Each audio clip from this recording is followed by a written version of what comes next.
How you doing, class? How's everyone doing? Before I begin, I just hope everyone is doing great during these times, making the best out of them, and staying safe. Today, I'm going to go over the round-robin tournaments, badminton doubles. It will be a 3-day tournament, and we will have you'll play two games the first 2 days, and 1 game on the 3rd day. 20-minute games. Like I said, there were 6 teams. We will have rounds. We'll have 5 rounds. We're going to have 5 rounds. We'll make this board right here in a real class setting. I would have a larger board. I'd have it displayed so all the students could see it. So we're going to have 3 courts because we only have 12 students. I have Mrs. Gatsby filling in for me as one of the students.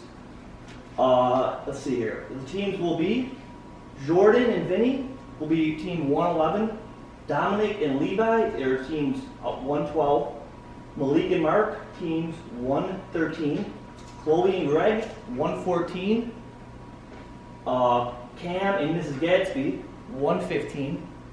And Phoebe and Alon are teams 116. Like I said, we'll have 5 rounds. And I'll bring this a little closer so you can see maybe. We have 5 rounds. Round 1, we're going to have Jordan and Vinny playing against Dominic and Levi. We're on court 2, which you can see right here. We're going to have we got 113, which is Malik and Mark playing Chloe and Greg. 115 on court 3, we have 115, which is Cam, Mrs. Gadsby, playing Phoebe and Alon. After that, so that'll be the first game. The second game, round 2, we will have Jordan and Vinny playing, this time, Malik and Mark. On court 2, we will have Dominic and Levi playing 115, which is Cam and Mrs. Gadsby. 116 on court 3, 116, which is Phoebe and Alon. It'd be easier if these numbers in a real class setting, if these numbers were 16, if these numbers were a little easier I would have teams 1, 2, 3, 4, 5, 6 instead. Or I would make up team colors. I would allow students to make up their own teams, their own team colors, their own team names, etc. What else do I have? So where was I? 116 is Alon and Phoebe against 114, Chloe and Greg. That is round 2, court 3, and so on, as you can see. Round 3, and I have it so everyone will play each other 1 time. And so what happens is, now I'm going to talk about the scoring involved with this. So here are the points. When 20 minutes are up, we will calculate the scores. If your team is up by, let's say the score is 20 to 25, your team has 25. You're going to give Jordan and Vinny have 25 over Dominic and Levi. Jordan and Vinny will have +5 here. Dominic and Levi will have -5 to begin. So as you can see, the next game, how it will work is you will do the same thing. You will add, if Jordan and Levi have, on round 2, if they lose to, let's see who they're playing, Malik and Mark, if they lose, let's say they lose 22 to 20, well now they're going to subtract 2 from that +5. They're going to be +3. And after the entire tournament is done, whoever has the highest amount of points will be the winner. We will be keeping score when the bird, as you know, I would go over, as you know, keeping score when the birdie goes out of bounds, right here, or doesn't go over the net. If it hits the net and falls down, that is their team's. That is the team who hit it. That is their the other team's point. If it hits the net, it's a dead birdie. Judge your own game. This is big, all right? Because we have such a small class, we do not have time. We don't have enough people to have games of 3 and 4 and have line judges and people checking boundaries and judge scores.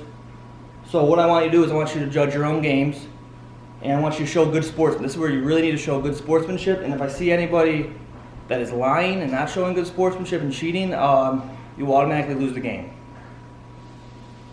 But you will continue to play because we want 100% participation. And I think that's about it.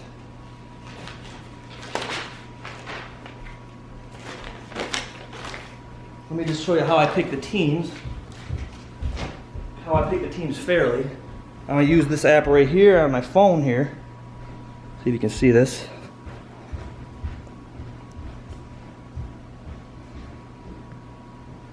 There it is, Team Shake it's called.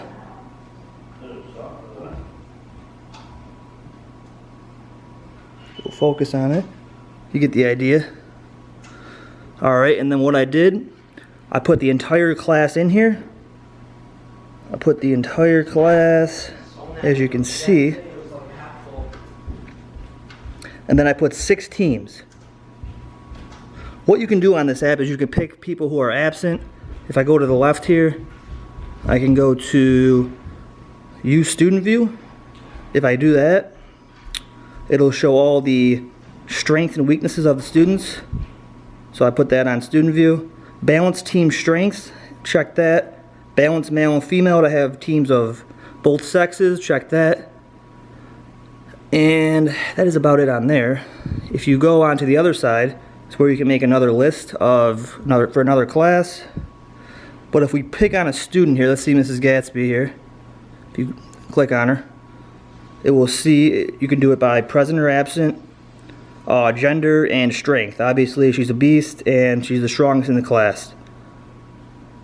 And that is about it. So what happens is, you press shake, and it'll automatically choose or pick the teams that are the most appropriate, depending on what you picked.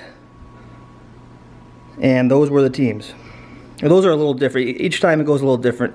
I did this before and I got the teams that I came up with.